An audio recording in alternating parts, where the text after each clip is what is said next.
बिस्मिल्लाहिर्रहमानिर्रहीम। अस्सलाम वालेकुम। इजी रिव्यूज़ के साथ मैं हूँ Iram Zaheer.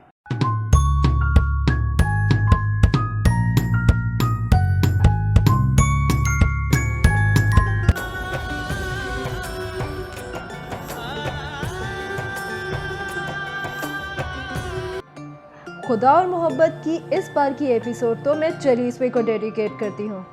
Elite so called रख रखाव वाली फैमिलीज़ में चलीसवा अरेंज कैसे होता है, जिसको बुलाने का दिल ना चाहे उसको इनविटेशन कैसे दिया जाए और आने वाला भी किस किस्म का एटीट्यूड रखे।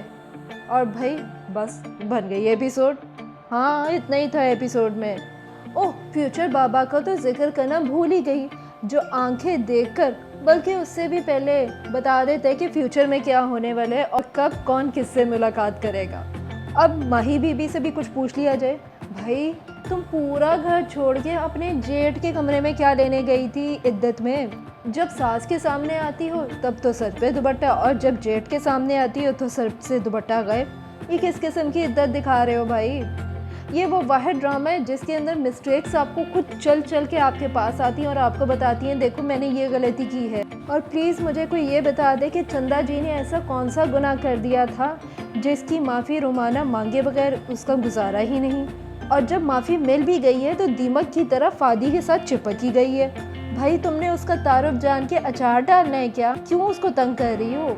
मेरे लिए इस ड्रामे का सबसे इरिटेटिंग कैरेक्टर पहले फादी था और अब रोमाना। भाई इन दोनों कैरेक्टर्स की तरह कौन रिएक्ट करता है? मेरा रास्ता ताके है चंद सपने, आओ नींदों से। दिल ना उम्मीद तो नहीं, ये वो ड्रामा है जो आज तक अपना सस्पेंस बरकरार रखे हुए है, जिसकी हर एपिसोड देखने के बाद आपको इंतज़ार होता है कि अगली एपिसोड में क्या होगा और आप क्या सराहियाँ शुरू कर देते हैं। सेकेंड लास्ट एपिसोड मतलब जो अभी लगी है उससे पिछली एपिसोड में रखी जमशेद के साथ गांव जाने के लिए गाड़ी पर सवार होती है, जहां टीपू का कैरेक्टर उनके ऊपर हमला कर देता है। वो डायरेक्ट फायर से बचकर किसी सेफ हाउस में कैसे पहुंच जाते हैं, जबकि फायरिंग बिल्कुल स्ट्रेट वो करता है। डायरेक्टर ने हमें ये नहीं दिखाया और हमें समझ भी नहीं आया कि वो इतनी आसानी से कैसे उस डायरेक्ट फायर से बच गए। फिर अगले एपिसोड में दोबारा रखी जमशेद से कहती है कि मुझे गांव जाना है और एक बार फिर से वो गांव की तलाश में निकल जाते हैं। तो क्या पिछली बार वो अपने गांव नहीं गए थे तो अब जाना है? मुझे थोड़ी सी कन्फ्यूजन हो गई है। अगर आपको ये कन्फ्यूजन क्लियर है तो प्लीज़ मुझे कमेंट सेक्शन में लिख के बताइए। खैर मुझे लगता है कि अब जिस फार्म हाउस में उनको माली भेज रहा है कि ये कहीं बिग बॉस का फार्म हाउस ही तो नहीं। बच के रखी और जमशेद।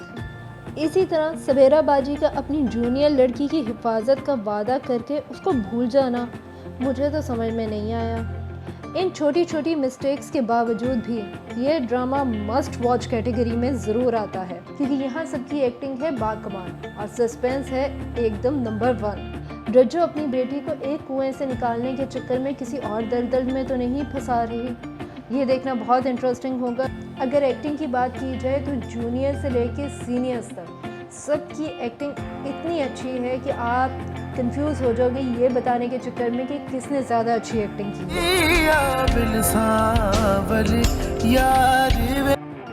इस वीक भी रक्से बिस्मिल में कोई मेजर ट्विस्ट नहीं आया, बस सितारा मैन की री एंट्री हुई है, वो भी फुल मेकअप लुक में, जहां मूसा हमें ये यकीन दिलाने की पूरी कोशिश करता है कि उसकी आंखों के नीचे स्याह काले धब्बे पड़ चुके हैं और रंगत बिल्कुल जर्द। हालांकि अगर मूसा गौर से देखता तो वो ब्लश ऑन का कमाल था जो साफ नज़र आ रहा था। शुक्र है इस बार इमरान अशरफ ने डायलॉग स्लो डिलीवर किए हैं, जिसकी वजह से उनका हर डायलॉग बहुत आसानी से समझ में आ गया, क्योंकि इससे पहले वो बहुत तेज़ बोलते थे और आधे डायलॉग्स हमारे सर से गुजर जाते थे।